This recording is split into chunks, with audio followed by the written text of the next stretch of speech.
Here we go. Welcome to the Cabinet Maker Profit System podcast, just for woodshop owners like cabinet makers, architectural millworkers, closet companies. If you're interested in the business of the woodshop business, if you want to work smarter, not just harder, you are in the right place. My name is Dominic Rubino, and I'll be your host. Today's guest is Greg Paolini, how to put systems in my cabinet shop. Well, first of all, what's this podcast all about? Well, I show contractors how to get back in control of their construction business, even if they don't know where to start. You see, the truth is, you don't need a lot of extra time or a business degree to build a profitable and solid business. You just need simple systems. Simple systems that give you quiet confidence. See, for too long, our industry's been keeping secrets, and I'm here to put an end to that. On this show, you'll learn how to use simple systems in 3 places: in the office, on a job site, and in your shop. More important than that, I also show people the secrets of business success, how to work smarter, not just harder, and how to have a mindset of growth.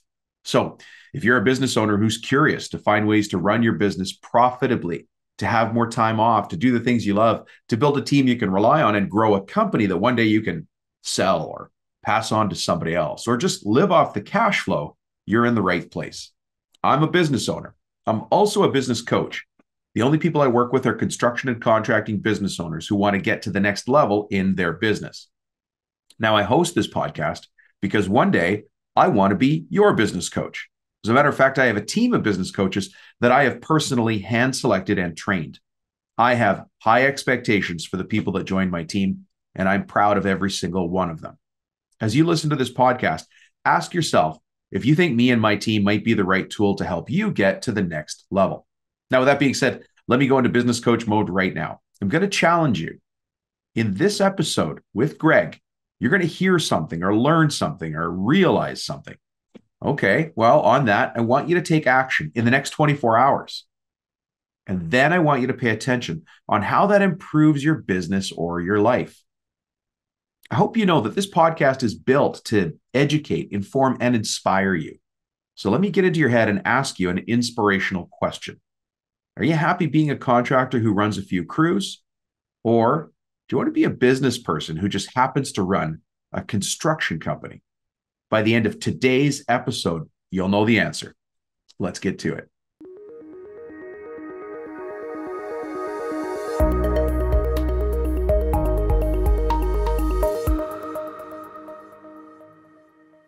Mr. Greg Paolini, how are you? Hey there, how are you doing? I'm good. It's good to be on the podcast with a fellow paisan from Italy. I understand you're from pretty close to my parents' part of Italy. Well, the family's kind of from there. I'm a little bit of an oddball. Despite the Italian last name, I'm mostly German. Well, far northern Italy then. We'll just call it that. The very, very far north of Italy. But hey, nobody's ever heard of an Italian or even German cabinet maker ever. So that's kind of cool. Yeah, right. Yeah, I know. The Germans, the Austrians, the Dutch, they seem to love this trade. Yeah, we like putting stuff together, figuring things out, being very specific. How to solve things for the world. Yeah. Yeah. Well, and speaking of solving things for the world, you do more than just cabinetry, because you have volunteered your time for the CMA, Cabinet Makers Association, which is pretty cool. Yeah, this is my 4th year on the board with the Cabinet Makers Association. Trying to remember when I joined. I want to say I joined in 2016 or 2017, I think. Mm-hmm. I wish I had sooner, but yeah. Well, that's good to hear. We'll come back to that at some point during our conversation here, so it doesn't sound like just an overt ad for the CMA, which it is. No, I'm kidding. I'm kidding. Today, I've invited you here on the show. You and I met at the AWFS, and we've met before. We met at different trade shows before, and then I saw you again in Vegas at the AWFS, which was great. And I thought I should have you on the podcast, because one of the things you've done a really diligent job of is putting systems in place in your cabinet business. Yeah. Whether you want to call them systems or standards or SOPs or, it's all kind of the same thing. And I think That's one of the things, especially as a smaller shop that's struggling to grow. If the growth is painful, it's usually because there's systems that are not in place. Yeah. At Well, least let's, it was painful for me for quite a while until I started putting systems in place. yeah, I think putting systems in place is painful, but let's dig into that pain. And I'm going to start with a question you might have heard before on the show. Mr. Gregory Paolini, who the heck are you? And how is it you come to be speaking to all these cabinet makers, architectural millworkers, closet people, and even Sure. fine furniture makers all over the world? Yeah, I'll try to give you a Cliff Notes version of my whole life. So, originally from Buffalo, New York, lived there up until my mid 30s, and then moved to Western North Carolina, the Asheville, North Carolina area with my Beautiful. wife, and we own and operate Gregory Paolini Design, which is a facility here that is about 10,000 square feet. There's 11 of us here, and we're bursting at the seams. I could fill up another 10 or 12,000 more feet Wow. like that. So we stay pretty busy. We do mostly custom cabinetry, both Mm, framed and European style, closet systems, some light millwork, custom entry doors, and if there's a special millwork within a room, wainscoting, that sort of thing, we'll take care of that. But we do that mostly in the Western North Carolina region. But mm. last week, I was actually in Gainesville, North Carolina, installing a project as well. So we travel a little bit as well. Yeah. But that's kind of the gist of it. Not supposed to be a woodworker, I I don't was going think. to say, how did you stumble into being a woodworker? Well, I went to school for mechanical engineering. That's what I'm supposed to Oh, be of doing for a course. living. Right? And Yeah. I focused on automotive. But when I was young, I inherited hand tools from my grandmother. When my grandfather had died just before I was born, my Mm, grandmother thought I was old enough to figure out how to use these hand planes and that, which that was a challenge then. But anyhow, I inherited hand tools and I started to make some wow. really horrible stuff. And I got better though. I got better. So I mean, I'm kind of blessed in the fact that I'm a Gen Xer, I guess. But I was born when we had. Well, I was blessed because I was in Buffalo, New York, right on the Canadian border. So we had three or four channels in the states, and then we'd get the CBC and Watch all the hockey, all the as they yeah call it, we get hacky. a few more channels from across the border. So, but still, there wasn't much to watch, and Right. if the president was on, you weren't watching anything. So, but I did have a library card. Did get a bunch of books on woodworking and Mm, figured out how hand planes worked, and woodworking and just putting stuff together has always just kind of stuck with me. yeah. So really enjoy it. I went to school for mechanical engineering, and ended up getting my dream job. Which once I got my dream job, realized it wasn't my dream job, Oh, and and was it in the automotive space?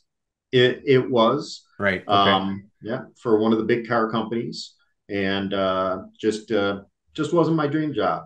But Yeah. all along, I had been doing woodworking. I mean, I built my first piece of furniture when I was like 13. It was a trestle table. Oh my gosh. Um, Okay. Yeah. Young. and I was building furniture for friends and family, and then before you know it, I'm building things for people I don't know. And it turned into a legitimate part-time business, registered with the state of New York, tax ID, the whole nine yards. And anyhow, just got to a point where didn't really care for the day job, absolutely loved the part-time job. And Right. Getting the home and engineer in turning me on started the. doing some math and said, well, if I don't mind the taste of mac and cheese and ramen noodles for a while, I should be able to make a go of this. So kind of just went woodworking full time. I've So I've done that. The mac and cheese, and then you start to make a bit of money, so you add hot dogs in, and you think you've really right. arrived. You've really arrived. Do you remember back to the first paid? I mean, you said you were 13 when you made your first trestle table. That's pretty Mm-hmm. cool. What was your first paid let me go to this point. People you didn't know. Do you remember your first paid somebody I don't know job? I don't. I remember, I do remember the one that was like I broke a barrier. It was like I broke. This sale was at least 4 decimal places, so it was like, wow, this is amazing.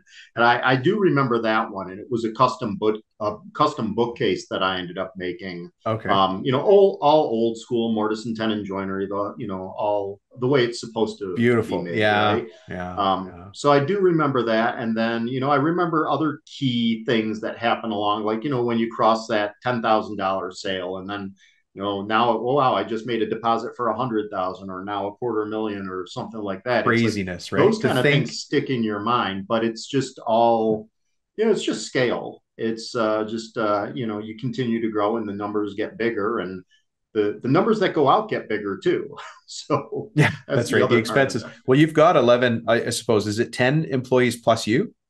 Correct. Yeah. Okay. So that's sizable. And I want to remind everybody that the kind of company you're running is what runs America. It's small businesses like ours that are actually I don't want to say the heartbeat of America. I think that's an automotive slogan from, I Yeah. can't remember who. Thanks for bringing that back. Yeah, sorry. I realized I just did that. I just did that to you. But that it really is small businesses like ours. We call them small businesses that have the biggest Yeah. impact, and very it's my observation of the industry, and it has been this for years, is I'm always amazed at a guy like yourself who started with something very humble, trestle tables, side tables, vanities, who suddenly looks back and says, I have a business that's doing a couple million a year, but I don't have a degree. I got here just cojones. Like I just got here. And you look around every once in a while and you think, is somebody going to come through the door and tell me, clear out, buddy? You don't know what you're doing. And yet, how many of us have done that? Built $100,000, $600,000, $1 million, multi-million dollar businesses just by going out there, putting out quality work, shaking hands, and Right. living up to promises. Yep. Yeah. And this Yep. industry can do that all day long. Yeah. Yeah. Yeah. What made you? No, let's go back here. I've got so many questions for you. So we're going to talk about systems in your business. Mhm. Is the mechanical engineering part of you the part that loves systems and certainty, or is it Hmm. is it the part that gets you frustrated when you see waste? I think it's the latter. Yeah. I hate having to reinvent the wheel. And anytime you get it, well, I'm going to back up for just a minute because I think a lot of people could probably relate to this. There's a lot of us in the trades that we start off as one man shows, Yeah. and that's how I started off. I started off as one man working in my basement. And then that turned into a legitimate shop that had 4 walls, and that's all it was for. And it's grown. And along the way, I've added employees, and you get to a point where you have to make a decision of whether you're going to stay in the business working on all the hands-on, all the tangible things that for how you started the business, or are you going to take a different leap and be more in the control room of the business and Mm. guiding where it's going. And I chose the latter there. I hope to get back to woodworking someday, but right now I spend a lot of time doing a lot of times behind a computer, Yeah. and helping to guide the business. Um, Last week was fun because I was in the field installing cabinetry and doing some things that I think my employees didn't even realize I could do, and so they Right. were impressed. So that was kind of neat. But as you make that evolution from a one man shop, you get to a point where you start to have some communication overhead, and it's hard to convey the things that are up Mm. here to my folks. And I think what happens with guys that own their own shops is they're just like, they get one day they're like, I'm going to fire everybody. I'm just done with it I've heard that because they're before, so by the way. frustrated, right? Yeah. Yeah. But Let's start it's again. not their employees' fault. It's their fault. It's Wow. like you have these expectations for your employees, and have you ever really set them? Have you ever really taken what's up here and what's important to you here and here, Mm. and expressed it to your employees so that they have a good understanding of it. And I think, one of the easiest ways to do that is just create a standard, or, a system, and I kind of use those interchangeably, Mm. one's a little more complicated, but let's just start with standards. Now I This can is take how we what's do it important to here. me. You could just call it, this is how we do it here. This is Exactly. how, yeah, Yeah. whatever it is, this is how we open in the morning. This is how we close at night. Start with something simple. Yes. Exactly. Yeah. Exactly. What's your expectation? What's your vision for how your business is supposed to run? Now document it. It sounds dumb, and that's why we don't do it. It's too simple. It can't work, but we I'm have to sorry do if it. I can interrupt for a second. That is the entire purpose of my existence. So can maybe not say it sounds dumb. It hurts. No, you're absolutely right, though. It sounds boring. It's like, that's all Right. you do is you I just, shouldn't have to do this. It's too easy. It's just like yeah, they should know better. But yeah. They don't. they They and don't. it's not that they're dumb. It's not at all. They're, all my employees are incredibly smart, but they've got their things going on. Yeah. And that's that. If I want them to know my things, I need to convey it. That's up to me. So I have to set some standard of, I have to convey my expectations. And so creating a standard, or creating a standard operating procedure, a system, Mm. is the best way to do it. And as you continue to grow, that communication overhead, it doesn't get easier. I've It's going never to get heard more that. and more complicated. I've never heard that term So before. It's the second time you've used it. And so the first time I was like, that's a cool term. Can you maybe define what you feel is communication overhead? yeah, so communication overhead. I mean, if you look at any well-run organization, and it doesn't have to be business. I mean, you look at the military, you look Mm. at sports teams. Um, there is a point where the communication just breaks down for too many people. You can call it the grapevine effect if you want, Mm. whereas the message goes from one person to another, and it starts to degrade. It starts to break down, and people have, somehow or another, kind of, plugged into this. You go into a lot of businesses, you'll have, the CEO might have uh, 5 or 6 other Mm. heads that they monitor, and each one of those has 5 or 6. Right. It's usually somewhere between 4 to 6 is where things start to break down. In the military, Absolutely. Yeah. in the It's the, military, you got your lone troop, and they're part of a 4-man fire team, which is part of a 2 fire team squad, which is part of a 4 squad platoon, which is part of a, and so it just breaks it into segments that we can control and make sure that message gets conveyed. chain of But command is clear. It's interesting you bring that up, Greg, because the example that I try to bring people to is, think about when you drive by a fire station, the fire hall. How many people, how many firemen are in there? It's 5 or 6. There's somebody in charge, whatever that, might be the commander, the chief, lieutenant. And then there's 4 other people who are specialists in what they do. But the reason for that is because one leader can only effectively manage and communicate with 4 or 5 people. It starts to get fuzzy when it's 6. By 7 or 8, things are falling apart. And so, if you right. don't mind, I'm going to address people out there who have a 9-person company. You're on the cusp. It's you with 8 people, and you've just gotten to the point where you're getting frustrated because there's too many balls in the air. You're starting to lose track of things because you can't communicate effectively to all those people.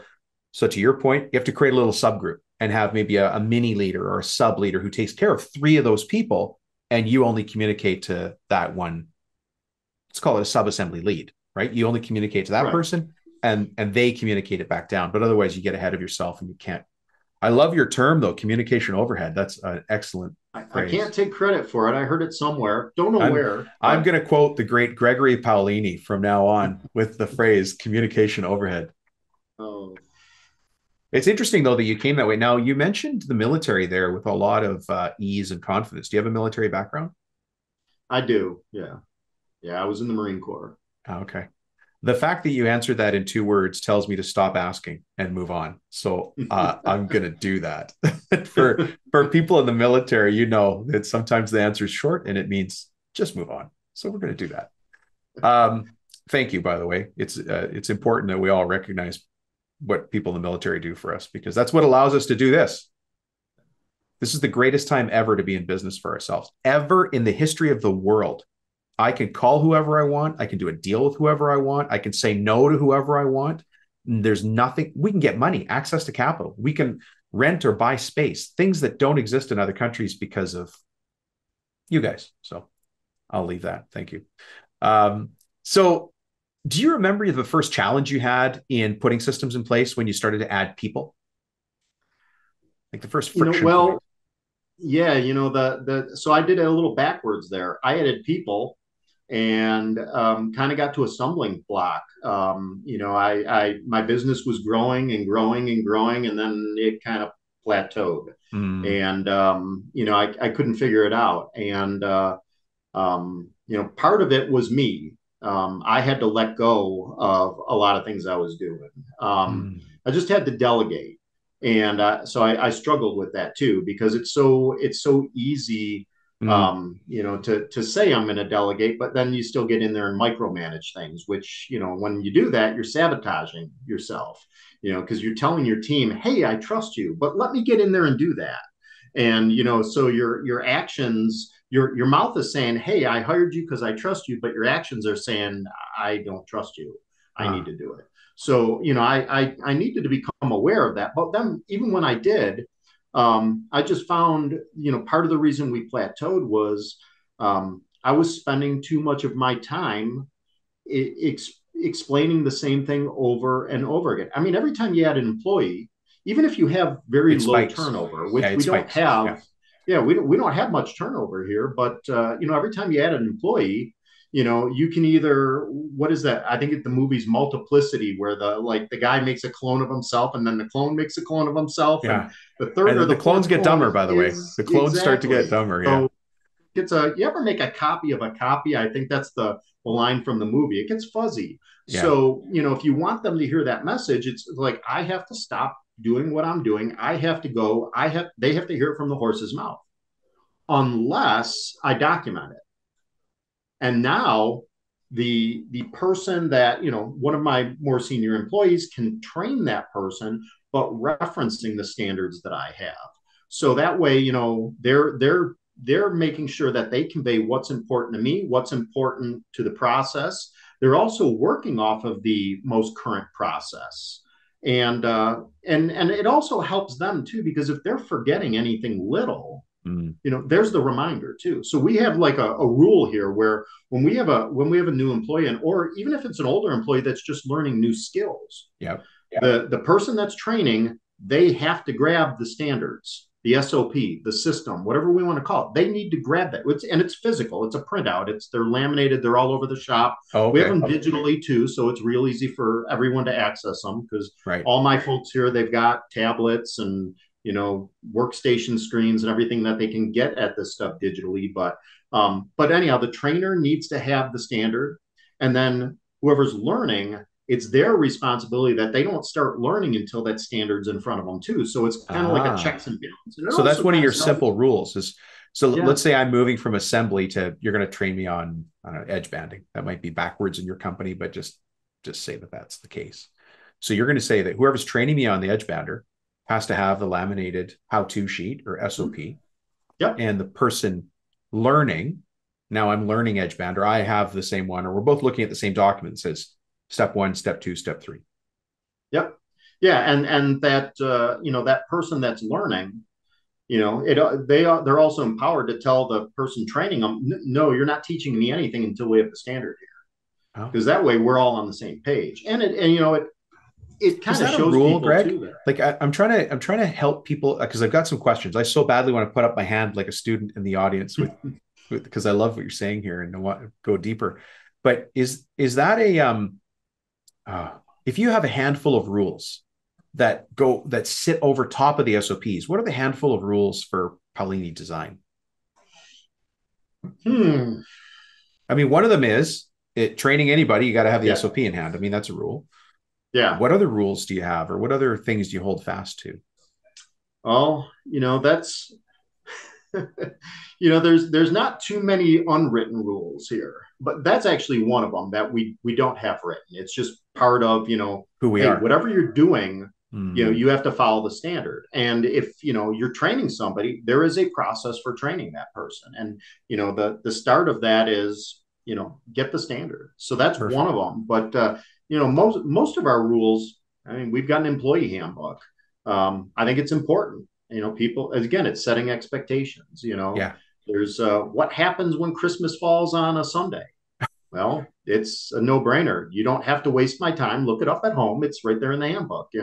I got stuff to do here, so it's Uh, all there. So l- I think a lot of that's important, especially as a shop grows. It's the things that when you're a one-man shop, all of this stuff's right up here. Even two or three people, it's all up here. But yeah. as you continue to grow, those are more and more important. And So I think, let me ask the question that I think some people listening have in their mind right now. So let's picture this for a second. People listening to the podcast might just have their headphones on and they're working alone in their shop. And I've spoken to mhm, many of you. Hey, how are you? I'm listening. They're one person and they're maybe cresting on two or three. But then we've got some people out there who might be listening at their desk or walking the dog, and they've got 4 or 5 employees. And their question is this: Greg, where do I start? Because I want systems, I crave systems. I'm done with the insanity that I feel every day. Where do I start? Because I don't even know where to start. So, what would you guide me on? Let's pretend you and I are having a beer, peanuts on the floor, there's a beer in front of us. I say, Greg, where do I start? yeah, I think there's two different angles to that question. There's the actual technical, like how do I create a standard? Hmm. And there's a lot of tools out there to do that. I mean, there are online subscription things that you could join that will just let you drag and drop photos and enter comments and stuff like that. And from the technical side, that's real easy. Quantum Lean's one of them. Gemba Docs is another one. I mean, you can Hmm. just open up Microsoft Word or Excel and start plugging in photos in that. It's pretty straightforward. Yeah. But I think the other thing is, what's the catalyst? Where do I even start there? And you know, I think rather than where do I start, the better question is when do I start? And I Hmm. think the when is if you are a one man shop that has any aspiration at all of having more than just you, that's the time to start. Wow. Love It it. doesn't seem like that's the time, but the sooner you start it, the easier it is. Because it's not just me that's creating standards now. It's not just me that's creating systems now. It's my employees are creating. Yeah. So as you get, if you've got yourself, you can start putting them in place. You bring that first employee in. Now you already have a baseline or a handful of standards or a handful of processes that they processes. That's for you. Um, so you have this Process. handful Tomato, of tomato. Yeah. you have these handful of systems in place that they can reference and kind of get an idea of, well, what are these supposed to look like so that they can start building them. And the catalyst for them should be anytime there's a question, anytime there's ambiguity, Yeah. anytime that, I've got a sign actually as I walk into my office. It's just little, it's a fluorescent orange sticker that says, what's the standard? And it's just to remind me of if I have an employee coming to me with a problem, some Hmm. confusion, a question, that there's nothing in place to answer that question. If there was, they wouldn't be asking me a question. I love it. So that might be So one of the unwritten rule or one of the written rules, or I suppose because it is written. So it's like we work to the standard. You know, yeah. I look at it very similar to you do, but I try to get above the technical when I start to put rules in place for the business, and I go to what I would call culture or like who Mm-hmm. we are. What's our attitude as a Right. company? Because to your point about start your systems when you're a one man shop, is that doing that just makes you the kind of company that runs on systems. It's the same as tracking numbers. What if you might say, well, what if I'm tracking the wrong numbers? Let's not cut this too fine. Start tracking numbers because you become a company that tracks its numbers. You'll get Right. better over time. But if you always just try to be perfect, you'll never, ever get there. Just get started. And so if somebody listening is frustrated because they don't have systems in their cabinet shop and they want to put systems in their cabinet shop, start with something high level, like how we open and close. Mm-hmm. what do we do for holidays and weekends? Like the kind of question that could, I always get in trouble because I don't care about holidays. I'm like, I don't know, I'll work when I work. But my crew needs to know when they're off, when they're on, when they're back. So start with something simple like that. Follow your state or provincial mandates. That's fine. But that's where you start.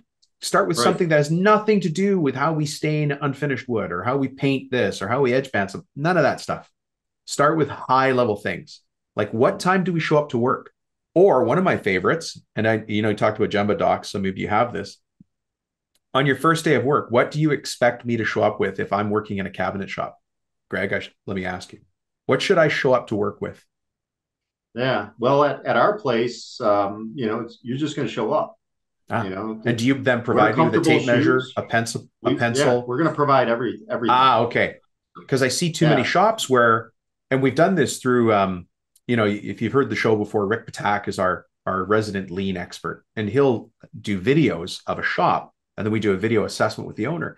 And you see guys walking around with no tape measure, no box cutter, no pencil. Mm-hmm. And so what happens? They go borrow a tape measure from somebody else. Well, that wastes 30 seconds on the intake, then 30 seconds on the return. Now you've got two guys down for a minute. Then there's no Right. box cutter. Then there's no pencil. And how can you work in a cabinet shop without your tools? It makes no sense. Would you show up as a framer without a hammer? Right. Right. Yeah, and I know in a lot of shops it's like that. Yeah. You're going to show up with things. I'm gonna touch on a couple of things that you were mentioning before. You mentioned culture, Yeah. and I think culture is probably. I think culture is probably one of the most overlooked things Yeah. in Least appreciated. businesses. Right. And it's so important, especially if you're a shop owner that started as a one-man shop, and they have this vision in their head that the business has to kind of follow. Creating that culture, creating the culture you expect is important. Every business is going to have a culture. Is it the one that you want, though? And it takes a lot to make that happen. So, and I think with following the standards, it's just as important too. Because you have to have a culture that realizes that these standards or these processes that we follow are they're for a reason, and we have to follow them for a reason. And it's the reason here anyhow is not because this is because this is how Greg wants it. No, for me, our processes are best practice, and they should change all the time. And that's kind of something else I wanted to touch on what you said. It's like every I think what happens with any sort of process or any sort of system that we put in place, we want it to be perfect. Mm. And that can also kind of lead to paralysis. We don't put it in place because it's not right yet. It's not ready. Absolutely. Yeah. Get it out there, get it done, and you can improve it later. And that's the thing with most of these systems and process. I mean, heck, how many versions of Windows do we have now? And they still don't have it right. They still don't have it right. Yeah, I know. So, but I think that's important with processes. It but is. It provides a baseline to start from, and then you're going to improve that as you go on. So something I've learned as an entrepreneur dovetails exactly with what you said there is all of my systems and processes are written in stone. However, they happen to be written in sandstone. And so when a better system, a better way of doing things comes along, technology changes, whatever it is, we simply erase that old system and we put a new and better one in place. Yeah. And so for business owners, we kind of have to play tricks on our mind and see things slightly differently because we don't have a role in the companies that's the same as somebody else who's an assembly lead or who does edge banding or CNC. Those are all important jobs, but ours is a little more creative and a little more, it's future focused, right? And so we have to anticipate things as they come up. So one of the problems that I often hear from business owners is they'll say, when this comes to communication overhead, is, look, I want to have an open door policy so guys know they can walk in anytime, ask me any question.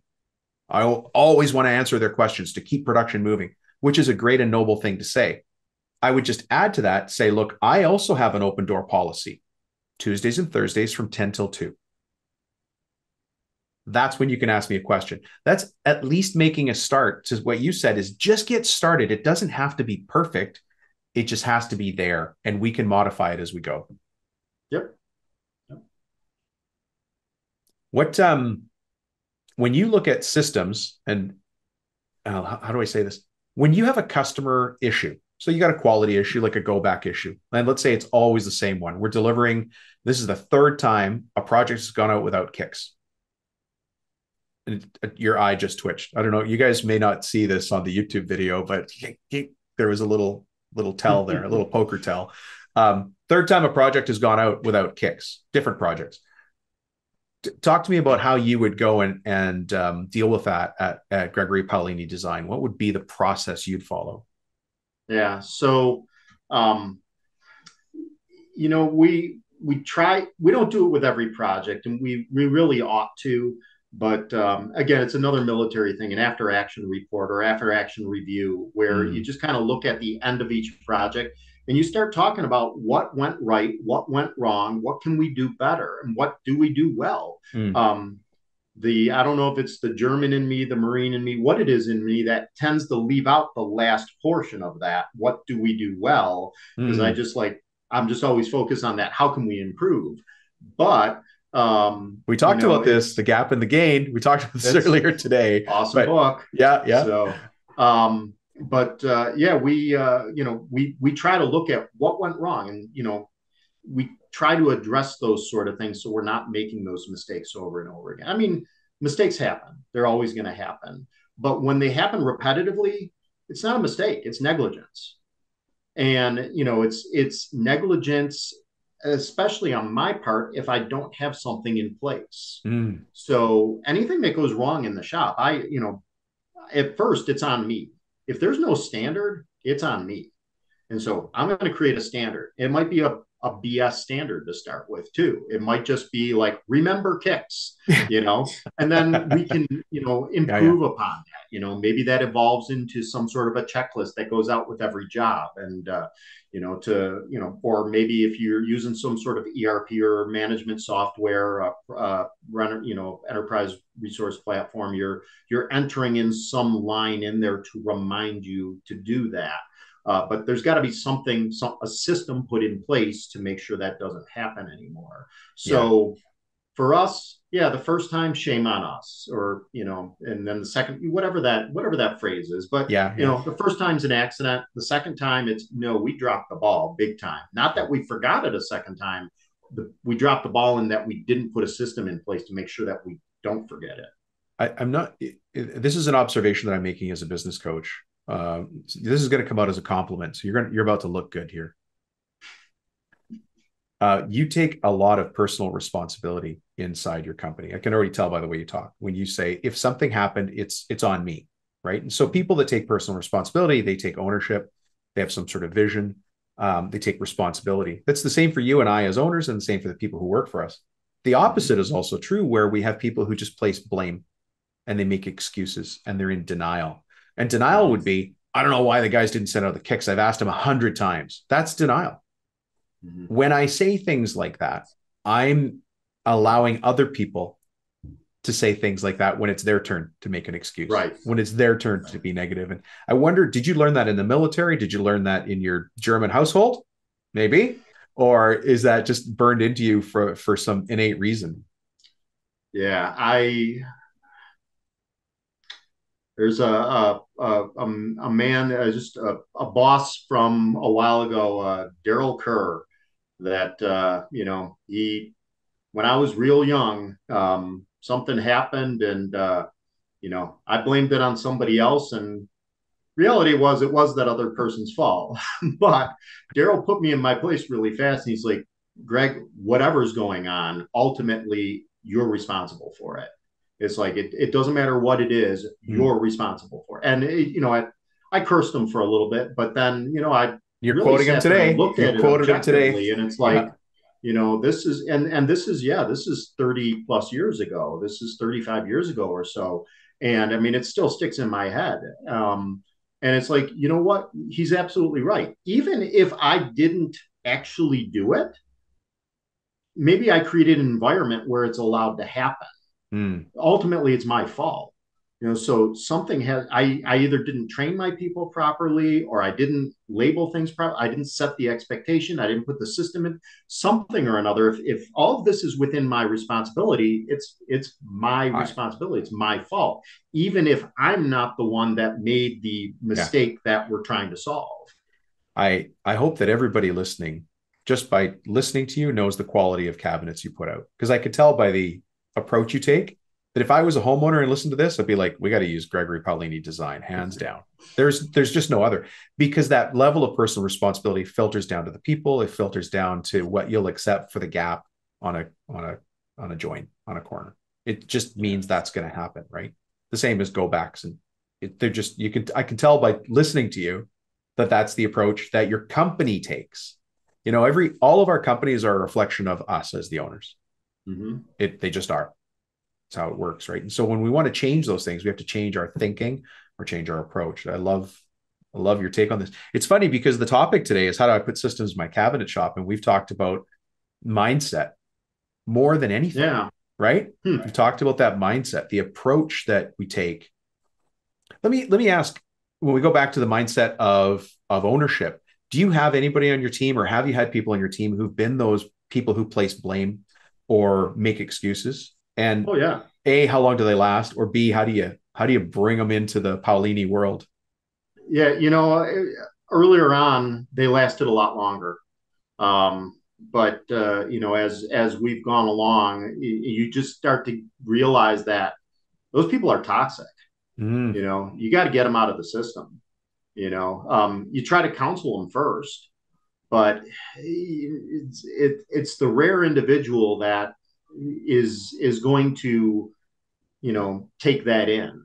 I think you're gonna, if you hire people that have a sense of personal responsibility, they're going to be open to that constructive criticism. They're going to own it. Even like yeah, my folks, when they mess up, I don't have to say anything. I can just look at what they did and walk away, because I know they're beating themselves up more than I ever could. right. That's the folks we have here. I know that nothing nefarious happens here. They're trying their best. They don't always do it 100%, but they're trying. Mm-hmm. And when they do it wrong, they're going to do what it takes to make it right. And if you've got somebody on board that it's like, well, I can't because of this guy or that guy or this tool or whatever, Yeah, no, that's BS. It's, you're making excuses. Just get it done. If the nail gun's the problem, tell me I need a new nail gun. And if it continues to be a problem, it's my fault, not yours, because I didn't buy you the nail gun. But even there, I should be going to you every day. Hey, is there anything that you need? Is there anything that, anything broken, anything that needs to be replaced, repaired? And we yeah. do that every day. We start off every morning with a meeting that, I always wrap up that meeting going to each person individually, or if it happens to be a real fast day, like we've got a lot to do, I'll just, okay, anybody in the room, anything we need, anything we're Mm-hmm. lacking, anything that's broken, anything, and so everyone's got that opportunity. But anyhow, I'm getting way off of where No, we no, were. you're So still that on. You're person, yeah, you're still on track here. I mean, we're talking about putting systems in place in the business, and one of the systems we need, as I said, is at the very highest level, is how we run, as you said, the culture.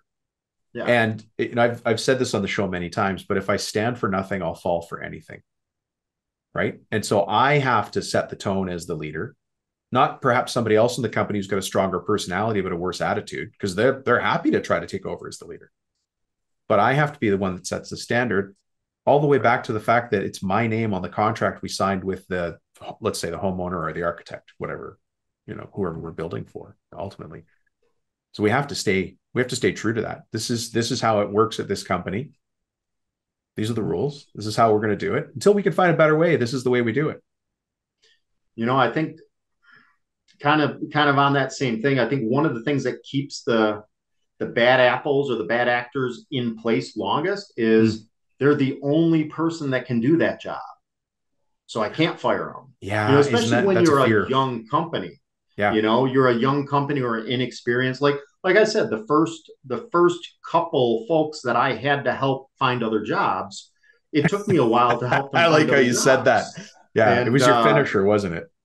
It actually was not. No. Ah, okay. Yeah. But But that one we hear a lot because that's a position, that's a thing within, it's almost a trade within the trade, finishing. And so quite often I hear people saying, look, our finisher is kind of a individual. and that's so odd to me. I mean, finishers are a special breed of person for sure. Yeah, they're like hockey But goalies.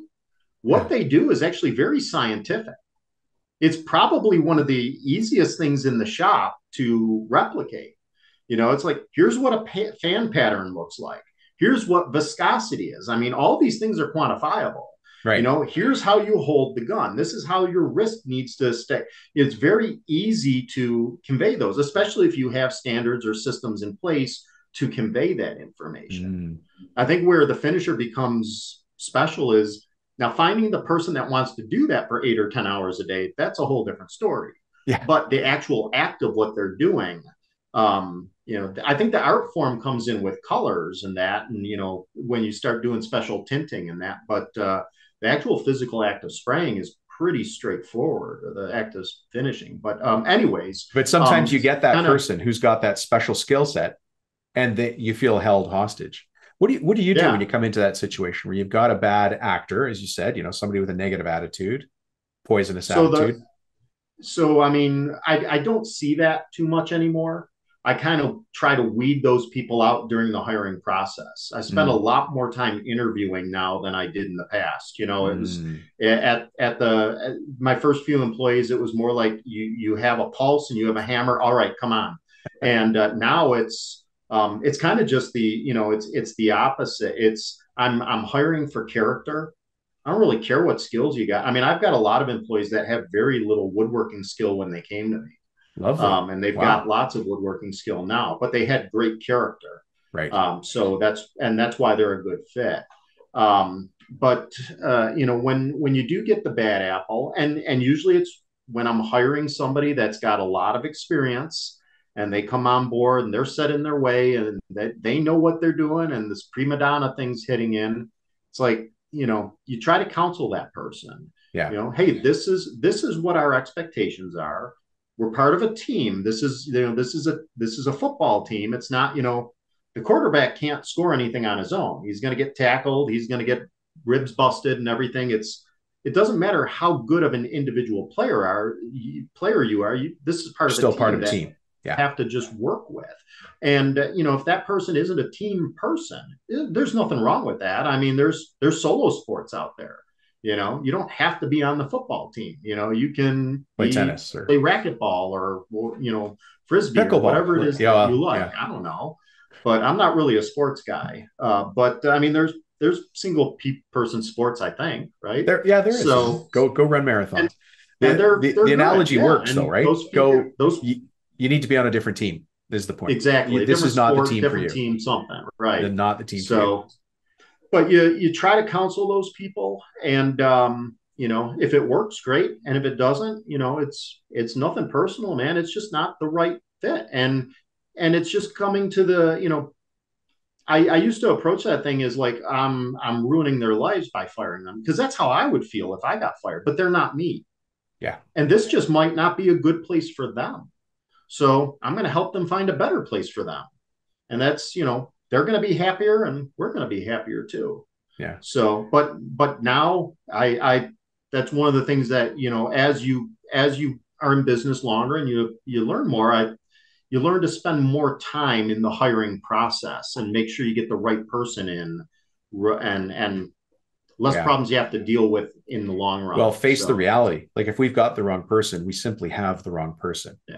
And you can Yeah. try to fix them, but we all know you've got that.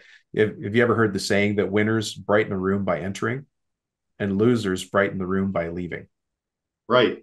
And Yep. you just It's know, very true. you just, Very true. it's hard to define a bad attitude, but my stomach tells me when I see it, I know. And And for some of those smaller shops out there or less experienced managers, it's when you fire that person that you can't fire, the jobs will keep on rolling through. The work will still get done.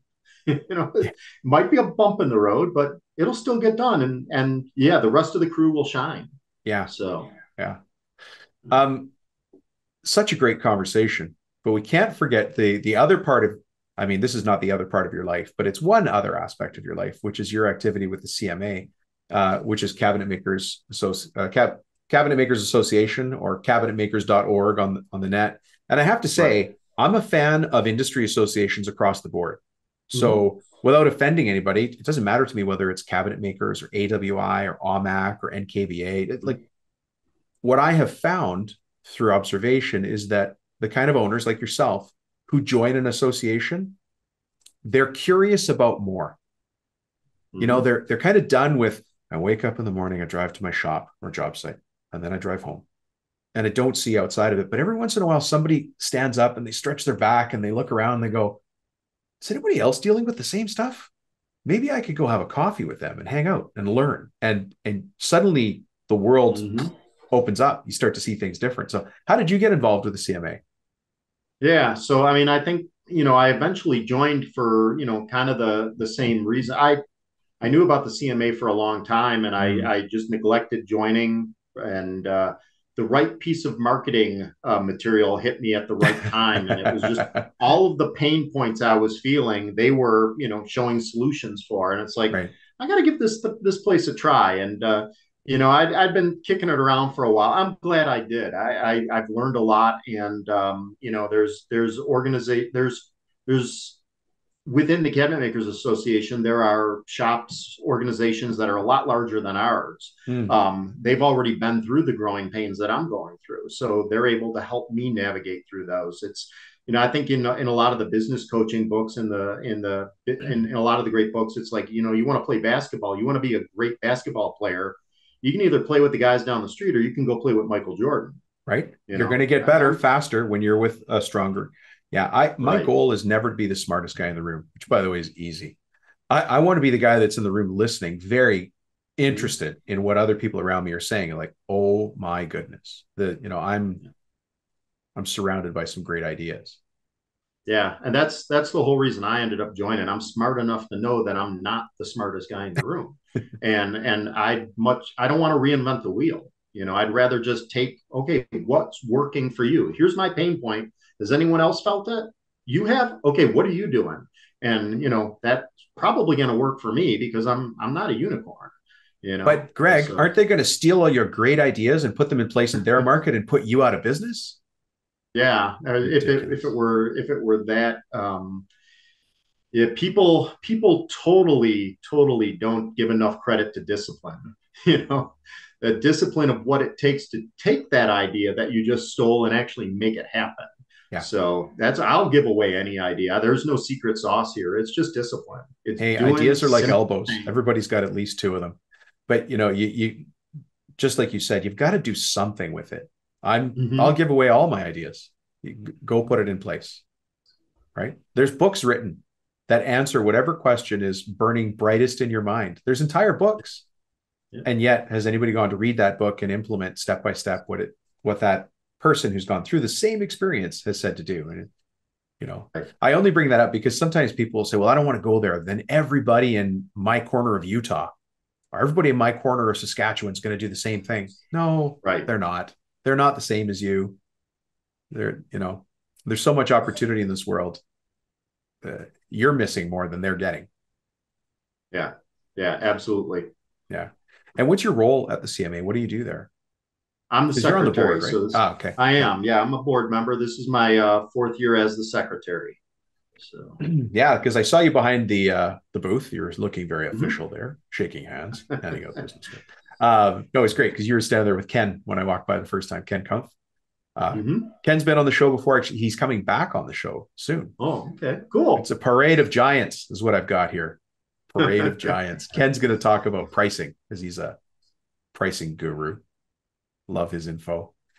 Um, but what do you do as the secretary? What is that role? Is it the finance? Or is it the administration? So it's keeping track of what we're doing, where we're going, keeping everybody on the same page. I'm trying to expand it a little bit more with putting in some systems for a social media presence that we Hmm, have, so that we can all be a little more engaged there on the board. So that's kind of my role within the Cabinet Makers Association. So interesting. Yeah. Well, listen, I really appreciate the time and the wisdom, insight you shared. And I have to say again, as a compliment, I love your attitude, which you called not culture, character. The approach that you bring to this is there's a lot of confidence behind it and not a lot of wasted words. Like you just say what you're going to say and you're in it. Um, so if anybody else appreciates that, wants to meet you at the CMA, how do we find you at the CMA? And then how do we find you in the big wide world? Sure. So, through the Cabinet Makers Association, cabinetmakers.org. My contact for my position there is there, and if you want to join the Cabinet Makers Association, that's a easy way to do it. Like I said at the beginning, I wish I had joined it earlier. And if you're if you're not looking to join a Cabinet Makers Association, let's say you just want the best kitchen you can get, it's Gregory Paolini.com or GPD, Gregory Paolini Design, GPDwoodshop.com. Those will get you to me. And we're generally in the Western North Carolina region, but we've done jobs in Nashville, Tennessee, Charleston, South Carolina, Charleston, West Virginia, Gainesville, Florida. We're going to be going to Boca Raton Wow. in the spring of next year. So we get around. You get around, your reputation gets around. Greg, thank you very much for being on the show. I really appreciate it. I think we're going to have you back again. Well, thank you. I appreciate it. Thanks, Greg. Talk to you soon. Well. Thank you, Mr. Greg Paolini. Folks, what did you learn from Greg? What can you put in place? Remember earlier, I challenged you. I challenged you to say, what can you learn from this episode? What can you learn from Greg? What can you pick up from me? And what will you put in place in the next 24 hours? That challenge is still on the table. Think about it as we go forward into the next piece of our episode. Let me break this part of the episode into 3 parts. First, I'm going to start off with some dad jokes. Why? Because Thanksgiving's coming. You need some November dad jokes, right? I'm going to ask you a quick favor, and then we're going to identify a common problem for contractors like ourselves and subtrades, and we're going to pick it apart. And we're going to solve it. Once I get into that, you're going to have even more action items that you can take. So you got a big choice in front of you, a menu, a feast of choices in front of you. Here's a couple of dad jokes. Now, why dad jokes? Why bad jokes? Why dad jokes poorly delivered? That's all I got. That's all I do. Anyways, here we go. A couple of Thanksgiving themed dad jokes for you. I want you to copy these, deliver them better yourself at the Thanksgiving table, maybe with your kids, your grandkids, your nieces, your nephews. The laughter of children, nothing is better than the laughter of children. Mockery from children is something different. You might bring on mockery with this. If pilgrims travel on the Mayflower, then what do college students travel on? The scholarships. Where did they take the Mayflower when it was sick? The nearest dock. How did the pilgrims, you might have asked yourself this, how did the pilgrims bring their cows to America? Well, they came on the moo flower. Hey, did you ever ask yourself, we can't really look back in time. We can't be a fly on the wall. But if you were, what kind of music do you think the pilgrims like to listen to? Plymouth Rock. What kind of cars would pilgrims drive today? Plymouth. What do you call Thanksgiving for selfish people? Thanks-taking. Oh, awesome. Hey, I'm going to ask you that quick favor that I mentioned above. If you enjoy the podcast, I'd like you to leave a 5-star review. That's what I want. That's what I'm going to ask for. That 5-star review is not for me. It's to let other people in a very similar situation to you, people who are curious about finding ways to grow their wood shop, let them know that this is a valuable place to pick up information and insight. That would be very much appreciated. Thank you. Listen, today we're going to simplify and solve a common problem. The problems really relate down to 3 different things. Listen, I'm running this business, but I don't have enough time. I'm not making enough money. And I wish I could have people working the way I needed them to work in my company. If any of those 3 frustrations are your frustrations, if I nailed it in the first shot with those 3 items, I want you to join me on something that we're putting a wait list together for. It's the Time, Team, and Money Secrets Masterclass. So all you've got to do is send me a text message at 315-903-7853 and just say Masterclass. And then we'll know to put you on the wait list for the masterclass. I'd love to have you there. It's a 1-hour training, but it's pretty in-depth. I go pretty fast. I'll admit that. You're going to want to be in a confidential space so you can take lots of notes, have your headphones in. Have your cell phone handy so you can take pictures of the screen, because I'm going to be sharing really business coaching elements. The things that I would train somebody if I was doing one-on-one business coaching. This is kind of a look inside of that. So there's a lot of note taking. It's really condensed down. We've got it down to 1 hour. If you've ever had a chance to attend it before, anytime in the last year, because we've run it a couple of times, it was as long as 3 hours. Then I got it down to 1.5 hours. And now I've got it down to 1 hour. Like the other day we did one because we had a wait list built up. So we finally decided to run one. And I got it done in 59 minutes. So everybody was back to work. Anyways, if you want to join us for that, I'd love to have you there. Join me. Just send me a text message that says Masterclass at 315-903-7853.